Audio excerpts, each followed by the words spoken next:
जम्मू के पत्नीटॉप के ऊपरी इलाके शिवदार में आज एक सेना का हेलीकॉप्टर दुर्घटनाग्रस्त हो गया, जिसमें दोनों जवान जो हैं, दोनों पायलट शहीद हो गए हैं। और वजह बताई जा रही है मौसम खराब होने के कारण। इलाके में काफ़ी ज़्यादा धुंध थी और जब हेलीकॉप्टर गिरा है वहाँ पर, तो हेलीकॉप्टर का इंजन जब गिरने के बाद भी हेलीकॉप्टर का इंजन जो है वो स्टार्ट रहा, लेकिन जिस तरह से वहाँ पर कोहरा देखा गया, उसके बाद यही अंदेशा लगाया जा रहा है कि कोहरे की वजह से ही हेलीकॉप्टर दुर्घटनाग्रस्त हुआ है, जिसमें दोनों पायलट जो हैं वो शहीद हो गए हैं। हालांकि उनको वहाँ पर से रेस्क्यू किया गया था, लेकिन जो हेलीकॉप्टर है उसका दुर्घटनाग्रस्त जो हुआ है, काफ़ी गंभीर स्थिति में थी दोनों। और जब उनको हॉस्पिटल ले जाया गया तो दोनों अपना दम तोड़ चुके थे। Ravindra Kumar Srivastava, ANB news, Jammu.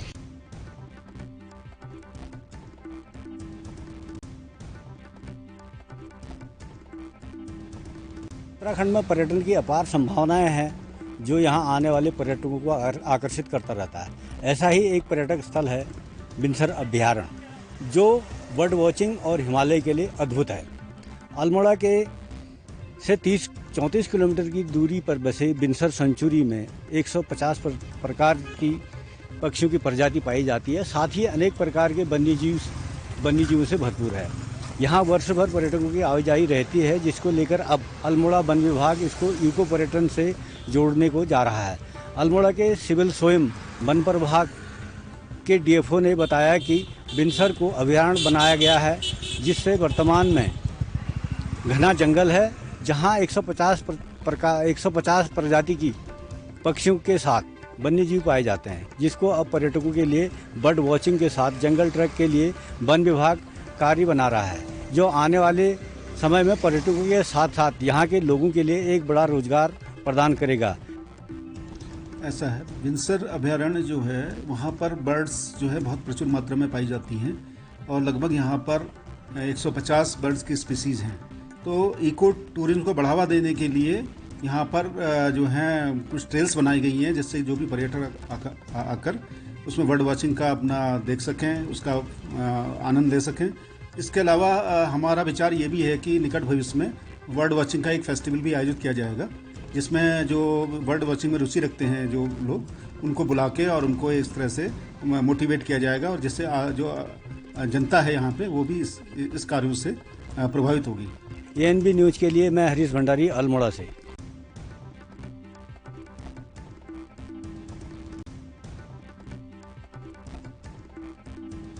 इस वक्त हम लोग मौजूद हैं रुड़की के भंगेड़ी माहौतपुर गांव में, जहां पर हम आपको वो तस्वीरें दिखाएंगे जो बहुत ही घातक हैं। मैं अपने सहयोगी कैमरामैन से कहना चाहूँगा कि दिखाएं जरा तस्वीरों में किस प्रकार से जो है यहाँ पे हम स्कूल के सामने खड़े, एक प्राथमिक विद्यालय है जहाँ पर गंदगी का जो अंबार है वो लगातार बना हुआ है। जिस तरीके से नालियों की दशा आप देख सकते हैं, कितनी गंदगी इस नाली के अंदर बह रही है।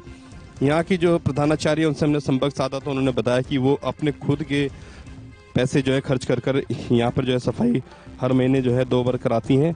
कहीं ना कहीं एक बड़ा सवाल जो है खड़ा होता है यहाँ पे कि ग्राम प्रधान द्वारा यहाँ पे सफाई क्यों नहीं कराई जा रही। सवाल जो है यहाँ पे खड़ा हो रहा है कि यहाँ पे जो सफाई का जो समस्या है वो एक बड़ी समस्या है। लगातार पूरे गांव के अंदर, यहाँ भंगेड़ी माहौतपुर गांव में हम खड़े हैं, कहीं ना कहीं सफाई का एक बड़ा सवाल जो है यहाँ पे ग्राम प्रधान की जिम्मेदारी बनती है। कहीं ना कहीं यहाँ पे एक प्रधानाचार्य अगर सफाई कराइए तो एक बड़ा सवाल खड़ा होता है। मैं ANB न्यूज़ के लिए लालचंद्रा, रुड़की।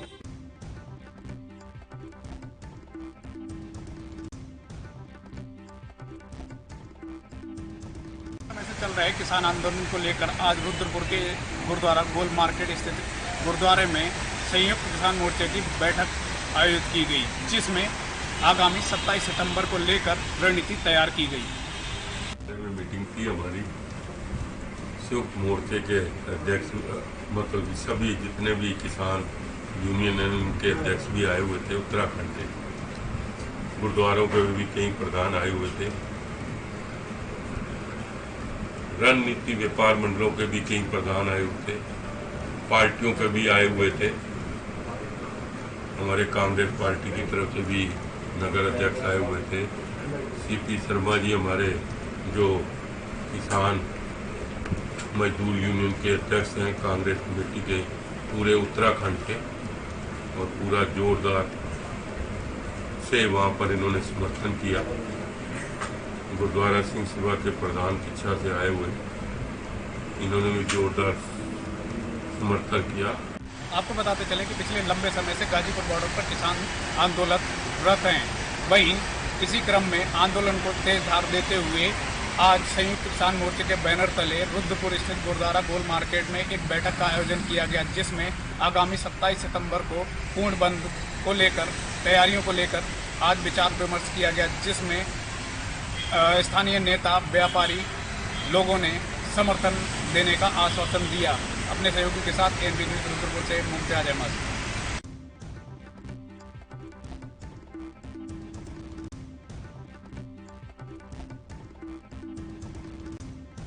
नमस्कार, मैं हूं राकेश गुप्ता। आप देख रहे हैं एएनबी न्यूज। इस समय हमारे साथ मौजूद हैं कांग्रेस के विधायक और वरिष्ठ नेता शमशेर सिंह गोगी। गोगी से हम जानेंगे कि संगठनात्मक चुनावों को लेकर जो चर्चा थी वो आखिर क्यों थमी, कब तक संगठनात्मक चुनाव हो सकते हैं, और दूसरा बड़ा अहम इशू ये है कि कल कांग्रेस विधायक दल की बैठक बुलाई है, उसका एजेंडा क्या रहेगा। नमस्कार गोगी जी। भाई साहब, ये बताएं कि जो संगठनात्मक चुनाव हैं, ना माफ करें, संगठन का जो गठन है कांग्रेस का, एक दफे पूरी चर्चा थी कि तुरंत हो रहा है, तो अब वो कहाँ अटका है, क्या मसला है सारा। नहीं, संगठन का काम जो है काफी नजदीक है और मेरी जहां तक जानकारी है उसके हिसाब से हफ्ते के अंदर अंदर उसका रिजल्ट भी आ जाएगा। और थोड़ा हाईकमांड इधर उधर कई जगह बिजी है तो उसकी वजह से थोड़ी सी देरी हो रही है, अदरवाइज तो कोई देरी नहीं है। अब बहुत साल हो गए बिना संगठन के काम करते हुए, अब संगठन के साथ ही काम करेंगे। अगली लड़ाई मजबूती के साथ संगठन के सहारे से लड़ेगी। आपको लगता है कि पंजाब में जो घटनाक्रम हुआ है उसका हरियाणा कांग्रेस पर कोई असर पड़ेगा? नहीं, हरियाणा से उसका क्या लेना देना है। तो हाईकमांड ने वहां इलेक्शन है और उसको देखते हुए सबको सलाह करके, सबके साथ बात करके उस जो भी चेंज किया है उसको किया है। और बदलाव हमेशा अच्छे के लिए होता है, कभी भी बदलाव से नुकसान नहीं होता। लेकिन जिस तरह से हाईकमान का ये नया रूप देखने में सामने आया, सख्ती आमतौर पर जो रहता था हाईकमान इतने सख्त रवैये में नहीं देखने को मिला। पिछले कई सालों से सख्त रवैया है, ये किस तरह का संकेत आप मानते हैं? देखो, मैं पर्सनल लेवल पे तो बहुत खुश हूं। कांग्रेस जब भी सेंटर की लीडरशिप मजबूती के फैसले करेगी, जब भी कांग्रेस मजबूत होगी। और सेंट्रल लीडरशिप से मेरे निवेदन है, कभी भी किसी भी लोकल क्षेत्र के सामने बिल्कुल झुकना नहीं चाहिए, किसी का प्रेशर नहीं मानना चाहिए और एन सख्ती से फैसले लेने चाहिए। लोग कांग्रेस की वजह से हैं, सब बड़े बड़े लीडर भी कांग्रेस की वजह से हैं, कांग्रेस उनकी वजह से नहीं है। इसलिए कांग्रेस की सेंट्रल लीडरशिप को सख्त फैसले लेने चाहिए और उससे कांग्रेस मजबूत होगी। कांग्रेस हाईकमान ने क्या ऐसे संकेत देने की, जैसी आपकी भावना है, ऐसी कोशिश की है कि जो क्षेत्रीय क्षत्रप हैं वे अपने आप को पार्टी से ऊपर ना समझें? बिल्कुल, ये उन्होंने पिछले 3-4 महीनों से ऐसे संकेत भी दिए हैं और ऐसे होना भी चाहिए, क्योंकि नहीं तो लोकल लीडरशिप कभी भी, आप भीड़ में बैठ के कभी फैसले नहीं कर सकते। फैसला आपको लेना है, कभी गलत कभी ठीक, थोड़ा बहुत ऊपर नीचे होता रहता है, उसकी चिंता किए बगैर फैसला लेना चाहिए। तो विधायक शमशेर सिंह गोगी पार्टी हाईकमान के इस फैसले से खुश हैं जो सख्त रवैया पंजाब में कांग्रेस ने अपनाया है। उन्होंने कहा है इसके साथ ही जो क्षेत्रीय क्षत्रप कांग्रेस में उभर गए थे उनको एक बड़ा भारी मैसेज हाईकमान ने दिया है। और उन्होंने ये भी कहा है कि जी हाईकमान जब मजबूत होगा तो किसी तरह की गुटबाजी अन्य राज्यों में या फिर परिवारवाद अन्य राज्यों में नहीं रहेगा। इसके साथ दूसरी महत्वपूर्ण बात यह है कि दो फैसले, जो एक आप जानते हैं कि यहाँ पर मुख्यमंत्री पर हमले का प्रयास हुआ था, उसमें पुलिस विभाग द्वारा एक आईपीएस को बचाने के लिए जिस तरह से रिपोर्ट में गोलमाल किया जाता रहा, अब यह मामला प्रिविलेज कमेटी के पास है। इसी तरह से leader of opposition Bhupendra Singh Hooda जब महंगाई समेत अन्य मुद्दों के खिलाफ प्रदर्शन करते हुए, पैदल रोष मार्च करते हुए विधानसभा आ रहे थे, तो विधानसभा के काफी दूर चंडीगढ़ पुलिस के एक अधिकारी ने रोका, उन्हें टच किया। इस बात को जो है प्रिविलेज कमेटी ने इन दोनों मामलों को लेकर नोटिस जारी किए हैं, उनके जवाब का इंतजार है, उन्हें समय दिया गया है। जवाब आने के बाद उनका क्या जवाब आता है, प्रिविलेज कमेटी उसके बाद अपना फैसला लेगी। एएनबी न्यूज के लिए चंडीगढ़ से कैमरामैन रिजवान के साथ राकेश गुप्ता।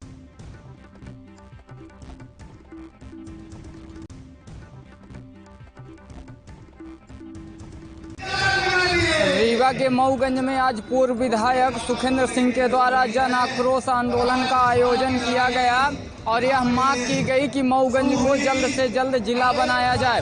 आपको बता दें कि मध्य प्रदेश के मुख्यमंत्री शिवराज सिंह चौहान विधानसभा चुनाव के दौरान हनुमाना के खटखरी में चुनाव प्रचार के लिए आए हुए थे और उस दौरान यह बोले थे कि हमें मऊगंज से भाजपा का विधायक दीजिए और हम मऊगंज को जिला बना कर देंगे, लेकिन आज तक मऊगंज को जिला नहीं बनाया गया, जिस कारण से मऊगंज के पूर्व विधायक सुखेंद्र सिंह के द्वारा जन आक्रोश आंदोलन का आयोजन किया गया और यहाँ पर हजारों की संख्या में लोग मौजूद हैं। आप हमारे पीछे देख सकते हैं कि हजारों की संख्या में यहाँ पे लोग हैं और मऊगंज के जनपद पंचायत में यहाँ पे हजारों की संख्या में लोग इकट्ठा हुए हैं मऊगंज को जिला बनवाने के लिए और इन सब की साफ तौर पर यह मांग है कि मऊगंज को जल्द से जल्द जिला बनाया जाए। वहीं पूर्व विधायक सुखेंद्र सिंह के द्वारा बोला गया कि मध्य प्रदेश के मुख्यमंत्री जो वादा किए थे वह वादा पूरा करें, मऊगंज की जनता के साथ छल कपट ना करें, क्योंकि मऊगंज की जनता ने मध्य प्रदेश विधानसभा चुनाव के दौरान जो मध्य प्रदेश के मुख्यमंत्री वादा किए थे और घोषणा की थी कि मऊगंज से अगर मऊगंज का भाजपा का विधायक यहां से जीतता है तो मऊगंज को जिला बनाया जाएगा। तो आज मऊगंज से भाजपा के विधायक भी हैं और मध्य प्रदेश में भाजपा की सरकार भी है, लेकिन आज तक मऊगंज जिला नहीं बना है, जिस कारण से यहाँ पे मऊगंज में जन आक्रोश आंदोलन का आयोजन किया गया है। हालांकि इस दौरान मऊगंज की विभिन्न समस्याओं को लेकर भी पूर्व विधायक सुखेंद्र सिंह के द्वारा मुद्दा उठाया गया है, जैसे बाण सागर पानी को लेकर भी मुद्दा उठाया गया है और जो मुख्य मुद्दा है वह मऊगंज जिला बनाने को लेकर है। हालांकि आप हमारे पीछे देख सकते हैं ये एएनबी न्यूज इस समय पे ग्राउंड जीरो पे खड़ा हुआ है और यहाँ पे हजारों की संख्या में लोग मौजूद हैं और सभी की साफ तौर पर यह मांग है कि मऊगंज को जल्द से जल्द जिला बनाया जाए। वहीं मंच के दौरान पूर्व विधायक सुखेंद्र सिंह ने कहा कि अगर जल्द से जल्द मऊगंज जिला नहीं बनता तो भविष्य में उग्र आंदोलन होगा, इसके लिए सरकार तैयार रहे। एएनबी न्यूज के साथ संवाददाता विजय त्रिपाठी, रीवा।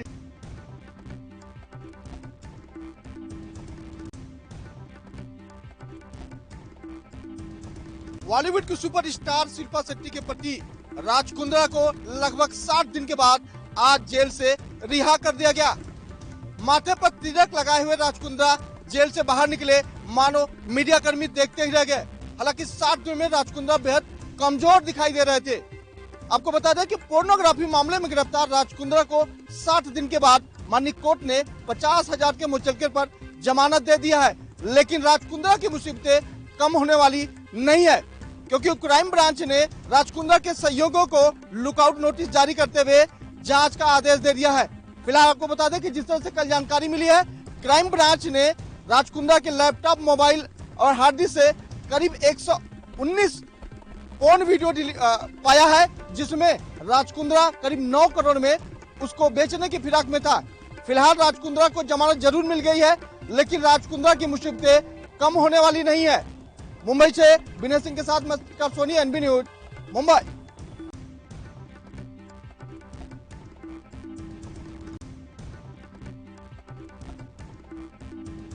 मुंबई से लड़े पालघर जिले के तारापुर औद्योगिक क्षेत्र में बजाज हेल्थ केयर कंपनी में इतना मामला गिर चुका है कि महिलाओं के साथ शोषण किया जा रहा है।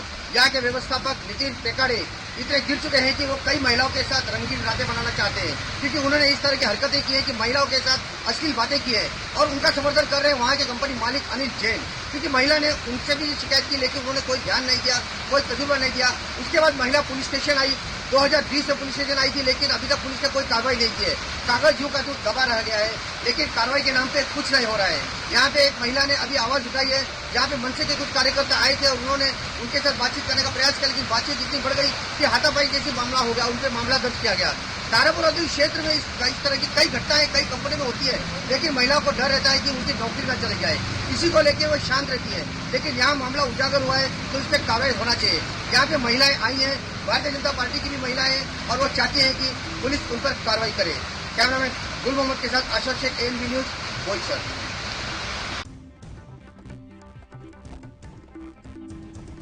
उत्तर प्रदेश सरकार के 4.5 वर्ष पूरे होने के बाद प्रदेश से लेकर पूरे सभी जिलों में जहां सभी भाजपा के नेता अपने विकास की बात बता रहे हैं, 4.5 साल बेमिसाल बता रहे हैं। जैसा कि यूपी सीएम योगी आदित्यनाथ ने अपना रिपोर्ट कार्ड पेश करते हुए पूरे प्रदेश के विकास की बात कही, वैसे ही आज देवरिया के सदर विधायक ने अपने जिला पंचायत आवास पर पत्रकारों से अपने विकास की बात की है। उन्होंने साफ तौर पर कहा कि सड़कों का जहां हम लोग जाल बिछाए वहीं गरीबों को आवास दिए, राशन की व्यवस्था हुई, जल निकास से व्यवस्था कराए और जनता की हर समस्या के लिए भारतीय जनता पार्टी की सरकार खड़ी है और मेरे सदर क्षेत्र में बहुत से कार्य हो रहे हैं। लेकिन उनके सामने 2 समस्याएं जो रखी गई, उसमें रोडवेज का खंडहर बनता आवास और यहाँ के नगर पालिका की उदासीनता, बढ़ते बुखार में भी लगभग 1 महीने से यहाँ पे फॉगिंग नहीं हुई। इस बात को उठाए जाने पर उन्होंने तत्काल कहा कि ये कार्रवाई जल्द ही पूरी की जाएगी और इस पर ध्यान दिया जा चुका है। वहीं उन्होंने पत्रकारों के लिए भी यहाँ पे क्लब की बात की है और जल्दी पैरवी करके पूर्ण कराने की बात कर रहे हैं। जैसे कि बता दें कि 4.5 साल के कार्यकाल में भारतीय जनता पार्टी ने हर क्षेत्र में काम किया है और अपने विकास के एजेंडों को लेकर जनता के बीच 2022 में जाने वाली है। इसके लिए सीधा ऊपर से लेकर नीचे तक इसके अपना प्रचार प्रसार सभी दल कर रहे हैं और भारतीय जनता पार्टी तो इसको अपना मुद्दा बना के विकास के नाम पर फिर 2022 में कमल का फूल खिलाने की सोच बना के बैठी है। अब आने वाला 2022 का चुनाव बताएगा कि किसको कितना जनता ने सराहा है, क्या जमीन पे काम हुआ और क्या वादों तक सीमित रहा। लेकिन एक बात तो सत्य है कि भारतीय जनता पार्टी ने जमीनी लोगों को, कमजोर लोगों को रोक के समय भी काफी सुरक्षा, व्यवस्था और आवास और खाद्यान्न दिया, जो लोग आज कह रहे हैं और भाजपा के लोग इसको भुनाने में कहीं पीछे नहीं दिख रहे हैं। देवरिया से विशाल मिश्रा, एनबी न्यूज।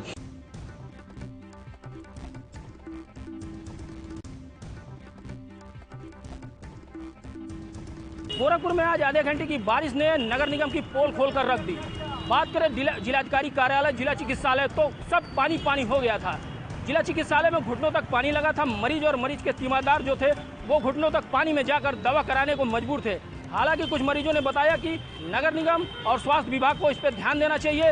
एक तरफ जो बाढ़ का खतरा लोगों को अभी राहत देता नहीं दिख रहा है और संक्रामक बीमारियां जो है उसको फैलने का पूरा अंदेशा बना हुआ है। इसके साथ ही जो जल जमाव है, इससे अब जो संक्रामक बीमारी है वो बढ़ने का खतरा बढ़ गया है। तो जिला चिकित्सालय में जब गंदगी का अंबार है और पानी घुटनों तक लगा है तो आप सहज अंदाजा लगा सकते हैं कि नगर निगम किस तरह से अन्य वार्डों में साफ सफाई और जल निकासी की व्यवस्था करता होगा। नालियां चौक है, घुटनों तक पानी लगा हुआ है, इस कारण जाम की स्थिति भी लगातार बनी रहती है। ये बारिश के पानी लगा हुआ, कितनी दिक्कतों का सामना करना? बहुत दिक्कत हो रहा है। जैसे कि आप देख सकते हैं विकास की गंगा बह रही है, यहाँ कुछ उपाय नहीं हो रहा है। लोगों को आने जाने में दिक्कत हो रही है। सर्टिफिकेट बनवाना, बाहर इधर से उधर जाना पड़ रहा है। ऊपर से इतना ट्रैफिक लग रहा है। सबसे मेन दिक्कत पानी की वजह से ट्रैफिक लग रहा है। लोगों को प्रॉब्लम हो रही है आने जाने में। जो मरीज आ रहे हैं उनको कितनी दिक्कतों का सामना करना? बहुत दिक्कतों का सामना करना पड़ रहा है। आप साफ देख सकते हैं कितनी पानी लगी है, मरीज आ नहीं पा रहे हैं, आने जाने में दिक्कत हो रही है उन लोग को। इस वजह से कितने लोग हालांकि नगर निगम प्रशासन इस बारे में कुछ भी बोलने से कतराता रहता है। जिला स्वास्थ्य विभाग की बात करें तो वो भी इस सब मामले में कन्नी काटता दिखता नजर आ रहा है। एएनबी न्यूज के लिए गोरखपुर से गोविंद कुशवाहा।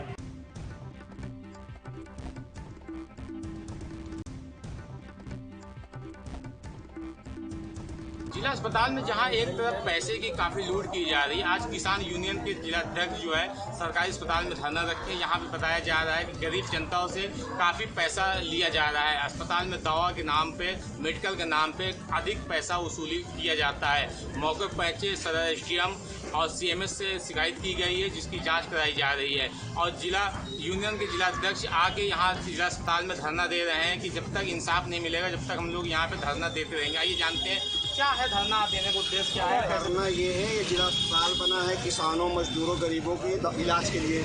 यहाँ पे पैथोलॉजी में खून जांच के नाम, पेशाब जांच के नाम पे पैसा लिया जाता है। अल्ट्रासाउंड मशीन सरकार ने यहाँ व्यवस्था कर दी है गरीबों के लिए। अल्ट्रासाउंड मशीन खराब बताकर बाहर से अल्ट्रासाउंड कराया जाता है। ऑपरेशन के नाम पे भी बाहर के लोगों से ऑपरेशन के नाम पे यहाँ पैसा वसूला जाता है।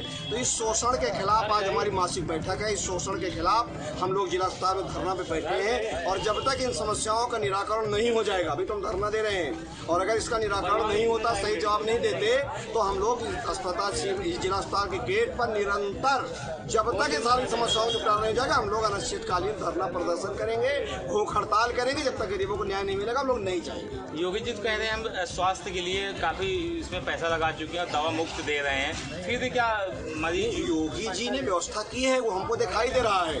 यहाँ अस्पताल है, दवाएं हैं, सब कुछ है। योगी जी की व्यवस्था में कमी नहीं है, लेकिन जो यहाँ बैठे लोग हैं वो योगी जी के आदेश का सही पालन नहीं कर रहे। भाई पालन तो कराने के लिए हम लोग बैठे हैं, योगी जी के आदेश पर पालन कराने के लिए बैठे ना। योगी जी ने तो व्यवस्था कर दी है, लेकिन ये उसका पालन नहीं कर रहे ना, ये उसको उल्टा कर रहे हैं। क्या चाहते हैं इनके खिलाफ? हम चाहते हैं कि ये सरल न्याय दे और से कहें कि किसी गरीब से आप पैसा नहीं लिया जाएगा, सबको दवा दी जाएगी, सबकी सेवा की जाएगी, तभी हम लोग उठेंगे, वरना यहाँ से नहीं उठेंगे। जब तक ये इसका निराकरण नहीं होगा नहीं जाएंगे हम लोग। साफ तौर पर जिलाध्यक्ष का, किसान यूनियन जिलाध्यक्ष का कहना है जब तक इंसाफ नहीं मिलेगा जब तक हम लोग यहाँ पे धरना 2, 4, 5 दिन देते रहेंगे। अब देखने वाली बात होगी कि ऐसे गरीब जनता के साथ कब इंसाफ होगा। Aiman Ahmad, ANB news, Kaushambi.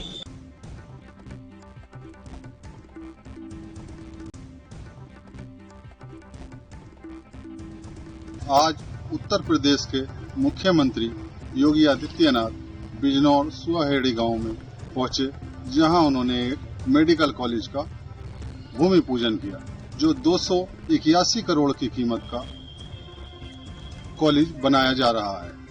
और उन्होंने अपने 4.5 साल की उपलब्धियां गिनवाई। ANB न्यूज से गुड्डू भारती, बिजनौर।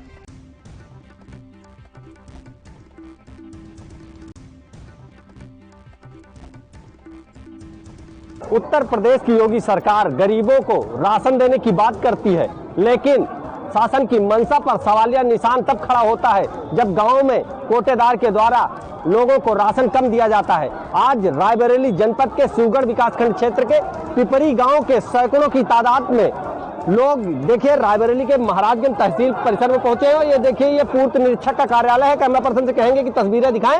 ये पूर्त निरीक्षक का कार्यालय है। लगातार गांव के लोग पूर्त निरीक्षक के ऊपर भी भ्रष्टाचार का आरोप लगा रहे हैं। लोगों का कहना है कि कोटे को सस्पेंड कर दिया गया था, लेकिन फिर कोटेदार से सेटिंग गेटिंग करके लगातार कोटे को बहाल करने की पूरी प्रक्रिया चल रही है। लोगों का कहना है कि अगर भ्रष्ट कोटेदार को दोबारा से गाँव का कोटा दिया गया तो हम लोग धरने पर बैठेंगे, हम लोग लगातार प्रदर्शन करेंगे। इन लोगों की मांग है कि उस कोटेदार के कोटे को निरस्त करके दोबारा से कोटे का चुनाव कराया जाए। रामपुर बुलीगाड़ा पिपरी ग्राम सभा से आया हूँ मैं। समस्या सर ये है कि कुछ अधिकारी गए थे अपने यहाँ से RO वगैरह कल। पहले शपथ पत्र दिया गया था कुछ 80 से 90 लोगों का जो संतुष्ट नहीं थे, राशन वगैरह ढंग से नहीं दे रहे थे, मारपीट करना, गाली गलौज करना, तो उनका कोटा 3-4 महीने निलंबित कर दिया गया था कुछ समय के लिए, जांच के लिए। उसके बाद से कल बिना कुछ बताए, ना किसी ग्राम प्रधान को, ना किसी वीडियो, किसी कोई जानकारी नहीं। ये जाके उसमें ये हुआ कि जो कोटेदार थे उन्होंने फर्जी 19 लोगों शपथ पत्र की, हाँ अब ये 90 में से 19 लोग संतुष्ट हैं। उनकी जांच अकेले में फर्जी करवा दी, अकेले में बयान करवाया, कुछ भी। कैमरा पर्सन अरविंद के साथ अमर प्रताप सिंह, ANB न्यूज, रायबरेली।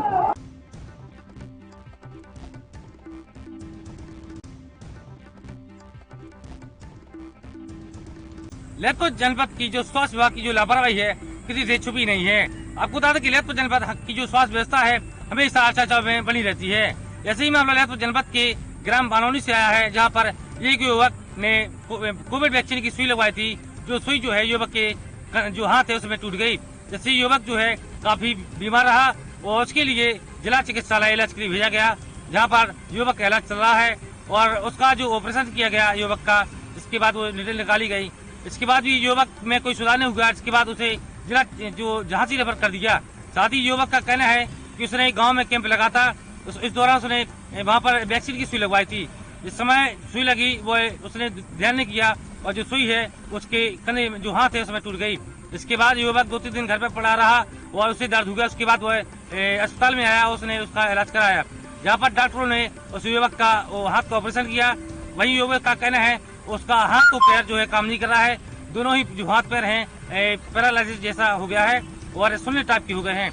आखिर देख रहे हैं कि ललितपुर जनपद में लगातार जो स्वास्थ्य की जो व्यवस्था है इतनी लापरवाही क्यों हो रही है और आखिर जो स्वास्थ्य व्यवस्था है क्यों आखिर ढीला पड़ा हुआ है। वैक्सीन लगवाई थी 9 तारीख को, फिर क्या खोला पड़े थोड़े अंदर गल गया ये एक हिस्सा, और ये हाथ पाँव रह गए 2 ही, इसमें कोई जान नहीं है हाथ पाँव में दोनों में। फिर ऑपरेशन हुआ, 6 दिन हो गए भर्ती हुए यहाँ पर। 9 तारीख को आई थी, 13 तारीख को फिर ऑपरेशन हुआ। अभी डॉक्टर साहब ने क्या बताया? क्या सुई निकली थी ऑपरेशन के में? हाँ, पूरी सुई निकली। देखी आप लोगों ने? हाँ देखी मैंने। बताइए उन्होंने? बताई थी, इतनी थी डॉक्टर के पास है। ये हाथ गल गया पूरा, हाथ तो काम नहीं कर रहा है बिल्कुल। अब आपको कहाँ ले आया इलाज के लिए? यहाँ यहीं पर ले आए तो बस। क्या लग रहा है सुई कहाँ से आई थी? सुई वैक्सीन से, इंजेक्शन से टूटी हुई, अंदर टूटी होगी। मैंने तो देखी नहीं कि कहाँ से आई। तो आपको एहसास नहीं पता कि सुई लगी है? वो तो परसों रात में उठने लगी अपने आप, ऐसे उठ रही थी ऊपर की, वो हड्डी में लग रही थी। तो फिर डॉक्टर साहब ने देखी पकड़ के, सवेरे देखी सुबह।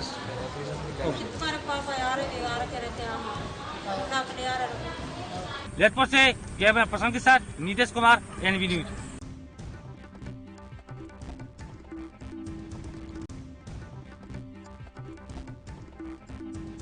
उत्तर प्रदेश के मुखिया योगी आदित्यनाथ अब संभल में आगमन हो चुका है, जहां पर कि आज प्रशासनिक व्यवस्थाओं को दुरुस्त देखा जा रहा है। बता दें कि 3 दिन से लगातार इन प्रशासनिक व्यवस्थाओं को देखा जा रहा था। जिस प्रकार से यहां पर पुलिस अधीक्षक चक्रेश मिश्र की माने तो 1000 के पुलिसकर्मी तैनात किए गए थे और यहां पर 1000 की तादाद में पुलिसकर्मियों में 4 CO, सेक्टर मजिस्ट्रेट तथा अन्य कई 4 PSC की टोलियां भी यहां पर मौजूद देखी गई। लेकिन यहां पर उत्तर प्रदेश की ओर से यहां पर संभल जिले का आज जनसैलाब देखने को मिला है, जहां बड़ी तादाद में लोगों को देखते हुए यहां पर योगी आदित्यनाथ को देखने के लिए पहुंचे। वहीं बता दें कि योगी आदित्यनाथ ने बताया कि प्रदेश को वह एक बड़ा प्रदेश बनाने के लिए योजनाएं चलाई जा रही हैं। वहीं देश में जिस प्रकार से प्रधानमंत्री के द्वारा दिए गए निर्देशों के अनुसार यहाँ पर जनता को भी महंगाई और यहाँ पर बेरोजगारी को दूर करने के भी प्रयास किए गए हैं। वहीं बता दें कि यहाँ पर बड़ी तादाद में जनसैलाब को देखने को मिले हैं। अपने सहयोगी के साथ महेंद्र सिंह मौर्य, ANB न्यूज, संभल, उत्तर प्रदेश।